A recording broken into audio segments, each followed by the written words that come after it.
Welcome to the first video in 2025. I got this comment in my previous video about jinx.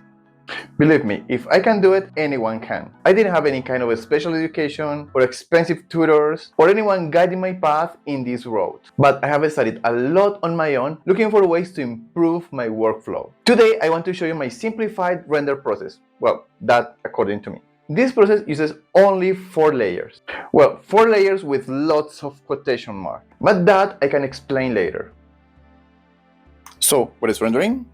In a simple way, render refers to the process of making an image no longer flat or 2D and become more three-dimensional or with volume.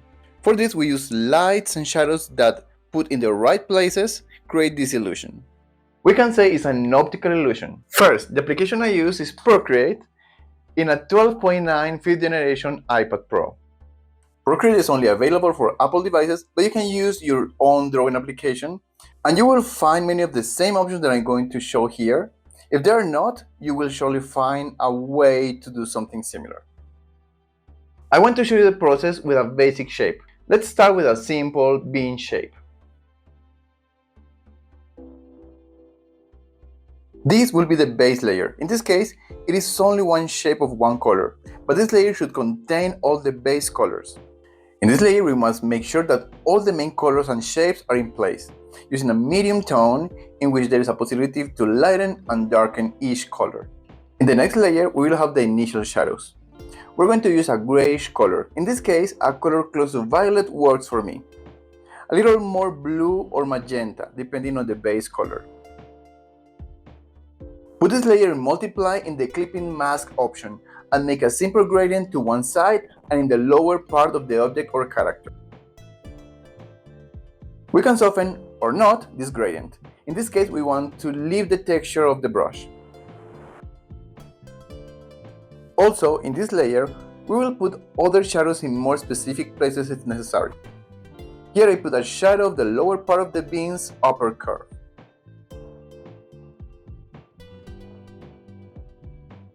The next layer is the lights layer. This layer is in the clipping mask option, in the add mode. But any of the lights modes can work, depending on what you are looking for. This layer is a direct light that falls on the object. You should think about how the light falls on each surface of the object to lighten only this area. Although this is a very light area, it is not as bright as the reflections. You can create a simple soft surface scattering effect. In simple words, how light is scattered inside the material. You can use chromatic aberration in the displays option. We occupy an extra layer to put a shadow on the floor, but we don't count them among the 4 layers. These 4 layers are those on the render object. Neither this nor the bottom layer should count. The 4th layer is the details layer. So far, everything has been to add shapes, volumes, more general surfaces. This layer will be in normal mode and 100% opacity, without artificial gradients or blurs. It is in this layer we are going to add the greatest definition. Usually here, we use the darkest and lightest areas to show cracks, points of contact between surfaces, areas that protrude or sink into the surface, as well as points in the object that are further forward or further back. Here, we try to use a texturized brush, which texture I want to be noticed. Finally, I put a secondary light on the light layer.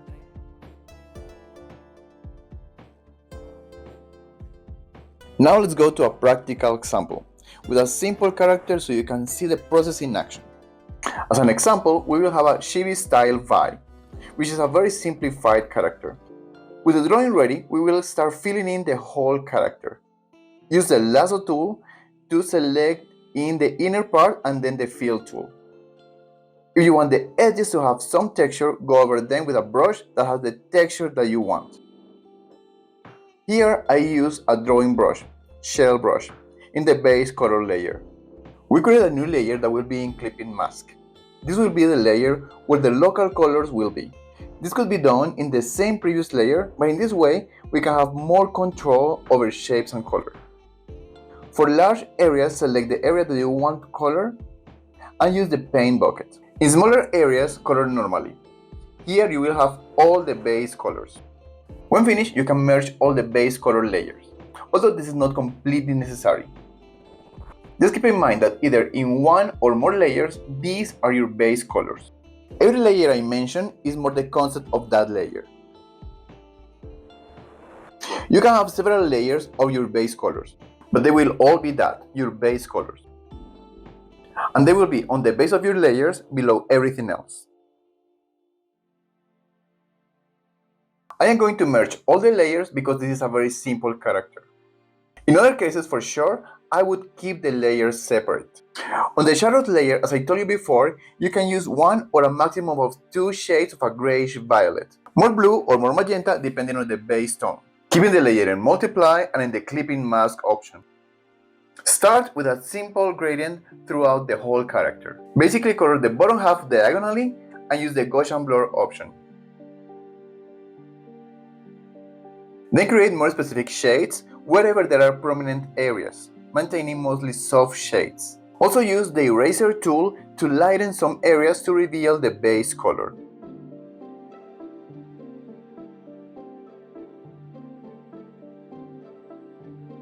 In the lights layer, use a yellowish white color for this. Put it in add and in clipping mask.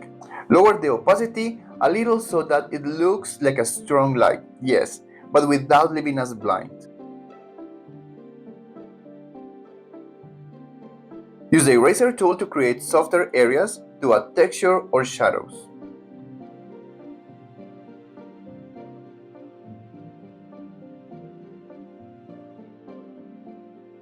In the details layer, use fairly dark or fairly light colors, almost black or almost white, to add definition. Add more defined edges to the surfaces, cracks, contact shadows, highlights, and reflections, all in the same layer in normal mode and in 100% opacity.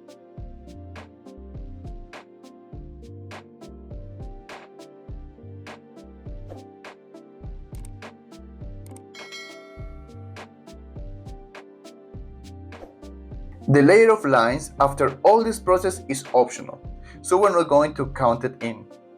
In fact, on many occasions, I would recommend eliminating them completely. Here you see that it doesn't change much with or without the lines. Here you can see the layers individually. I'm going to put the information on each layer on the screen so you can write it down, look at it later, or take a screenshot. I don't mind. This is the order in which we will work on each part of the render. First, we will see the lines layer. This one is quite high up in the order, but it's not the first layer. Then, in the lower part are the base colors. Next, we have the initial shadows. I showed them on a white base.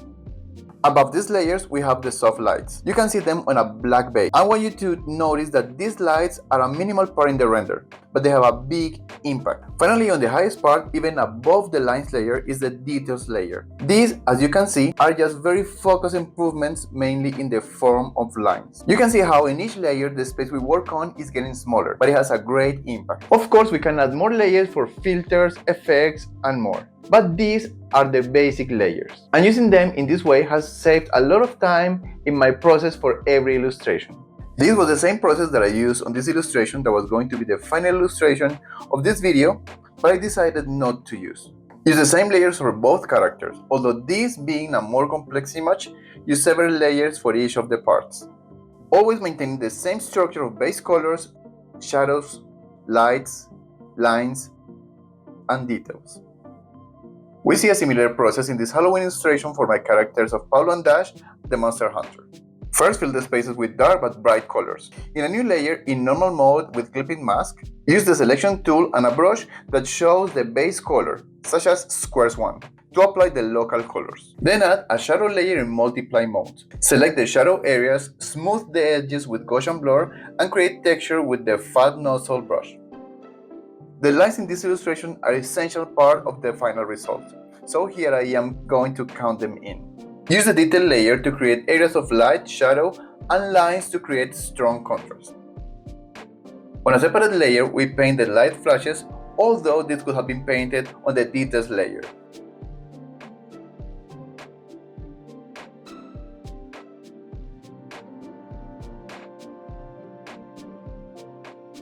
With all this, you already have all the information, but I invite you to stay a little longer. As a final illustration, I wanted to draw one of Arcane's best characters, Echo, using this workflow. Thank you for getting to this point, and I hope you watch it to the end. Try to identify each part of the process, what layers I'm using, the modes in them, the colors of lights and shadows.